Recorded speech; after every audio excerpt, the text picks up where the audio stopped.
বন্ধুরা, আবারও চলে এসেছি তোমাদের কাছে নতুন একটা মিনি ব্লগ নিয়ে। আমি অনেক দিন ধরে ভাবছিলাম যে একটা সেলফ কিনবো, ঠাকুরের জিনিসপত্র রাখার জন্য সেলফ, কিন্তু ও হয়ে উঠছিল না। আর আমার যে সেলফটা ছিল ঠাকুরের জন্য, সেটা খুব অর্গানাইজড এবং খুব সহজেই ধুলো পড়ে যাচ্ছিলো। ওপেন সেলফ তো পরিষ্কার করা সব কিছুর জন্যই অসুবিধা হয়ে পড়ছিল।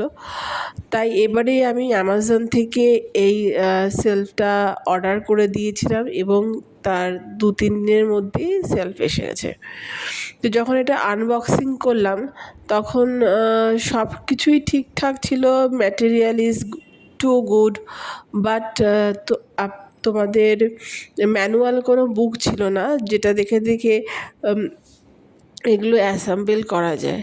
তো যখন অ্যাসেম্বল করতে যায় আমার হাজব্যান্ড, অনেকটাই আমাদের সময় কিন্তু লেগে গেছিলো। প্রায় 1 ঘন্টার মতন সময় লেগে গেছিলো। বুঝতে পারছিলাম না কোথা থেকে কোনটা আগে কোনটা পিছনে, কীভাবে অ্যাসেম্বল করবো ঠিকঠাকভাবে। তো প্রায় 1 ঘন্টা ধরে তোমার করার পরে এটা আমরা অর্গানাইজড করতে পেরেছি এবং তোমাদের দেখাচ্ছি যে দুটো পার্ট ঠিকঠাক করার পরে তোমাদের লাস্ট পার্টটা দেখাচ্ছি। এইভাবে আমরা মানে আমার হাজব্যান্ড অর্গানাইজড করেছে এবং এই সেলফটার নিচে 4টে চাকা ছিল, যার ফলে খুব সহজে মুভমেন্ট করা যাচ্ছে এবং বা যায়, বা সরিয়ে মোছা বা ঝাড়ু দেওয়া যায়, কোনো অসুবিধাই হয় না। এবং এর ভেতরে স্টোরেজ ক্যাপাসিটিটাও অনেকটা আছে।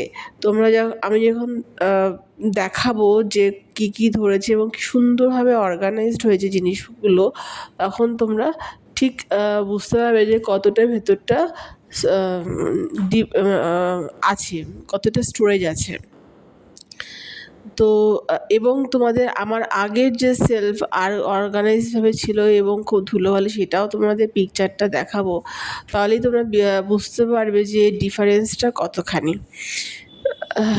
আর তোমাদের এটা অ্যামাজন থেকে তোমরা যে পেয়ে যাবে সার্চ করলেই।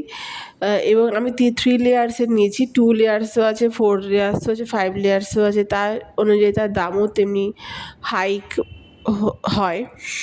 তো আমার 3 লেয়ার্সেরই দরকার ছিল, তো তাই আমি 3 লেয়ার্সে নিয়েছি। এবার তোমাদের আমি দেখাবো যে আমার সমস্ত জিনিসপত্রগুলি রাখার পর কিভাবে এটা সেট হয়েছে এবং আমার আগের যে সেলফ সেটার কন্ডিশন কী ছিল। এবং আমি ভাবছি যে পরে আরেকটা সেলফও কিনবো, কারণ এটা আমার খুবই ভাল লেগেছে এবং খুব সুন্দর মেটেরিয়াল, খুব হার্ড মেটেরিয়াল, কোনো পাতি মেটেরিয়ালের দিয়ে এটা আসেনি। কিন্তু ওই একটাই অসুবিধা ছিল, ম্যানুয়াল বুকটা নেই, খুব কষ্ট করে লাগাতে হয়েছে। দেখো, তোমরা খুব সুন্দর করে দেখতে পাবে যে কী সুন্দরভাবে মুভমেন্ট করছে। তাই আশা করি আমার তো অসুবিধা হয়নি, তোমাদের অসুবিধা হবে না। এইটা আমার আগের সেলফ, দেখো কীভাবে আনঅর্গানাইজড আছে। আর এটা হচ্ছে আমার এখনকার যেটা নিলাম সেটার সেলফ। এত সুন্দর, এত সুন্দরভাবে লাগছে এবং সুন্দরভাবে অর্গানাইজড করা, দেখো তোমরা প্রত্যেকটা। এবং তোমার দেখতেই পাচ্ছ স্টোরেজ মানে ভেতরটা কতটা ডিপ, যে যার মধ্যে সুন্দরভাবে সব কিছু বসে গেছে। তোমরা যদি না পারো তাহলে আমাকে বলো, আমি লিঙ্কটা প্রোভাইড করে দেবো, ডিএম করো। আর